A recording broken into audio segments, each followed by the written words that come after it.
fall into. Do you want to have what's that? We decide by our actions, we decide by the way we live. What's that?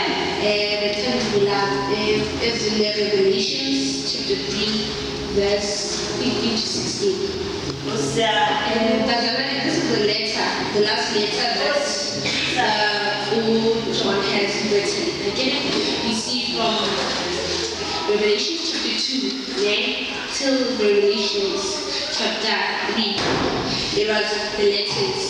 It was the letters John was told to write. And each and every church that the letter was written to, they all had their flaws. But I was asking myself, why did this letter be? Why is the letter to the church of Laodicea? I don't know, is it? Yeah, why did it be that? Hallelujah.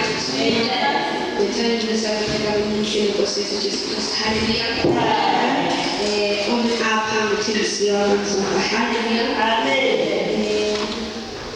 The time to God to be in our own sacred place. That I have is laws, like this law will make you hear the words that depart from me, for I depend on you. Maybe that's why this church was the last one, because it was spit out of God's word. It's the book of Revelation chapter 3, verse 15 to 16. I know your words, you're neither hot or cold. You're neither cold or hot. With that you are neither cold or hot, so because you are lukewarm and neither hot or cold, I will spit you out of my mouth. So it is time to decide quickly, do you want to be hot or cold? Because you can't stay neutral. Even the book of Matthew chapter 12, verse 30, it says that we are judging who is not with me is against me. So if you are not trying to be like Jesus, which means you are trying to be like someone else, and the Bible tells us to strive to do the action that Jesus has done.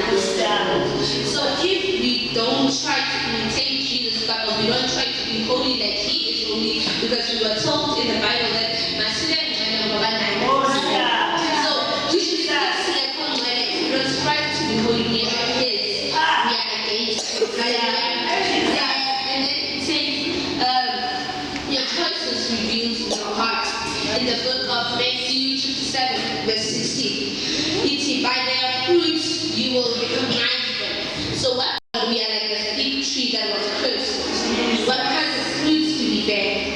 Because I think here in the scenario in Matthew 7, other food they were able to so abundant so if you don't bear the fruits that you're supposed to bear, we are against him, like he said in Matthew 12, verse 8. Hallelujah.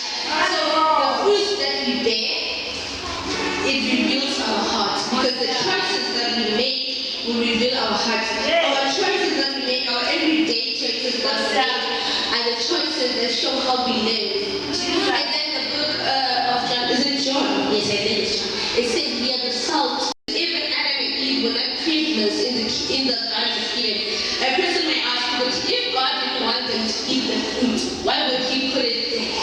He's giving you free will to choose. He's giving you free will to choose between life and death. It's also saying in the book of Deuteronomy chapter 30, verse 19, of sin and the consequences of you not being with him. He wants you to also have the freedom to choose. So we have the freedom to choose, and we are not privileged. He doesn't say being a Christian, but Christianity is not a prison, but it requires you to be the kind of person holy.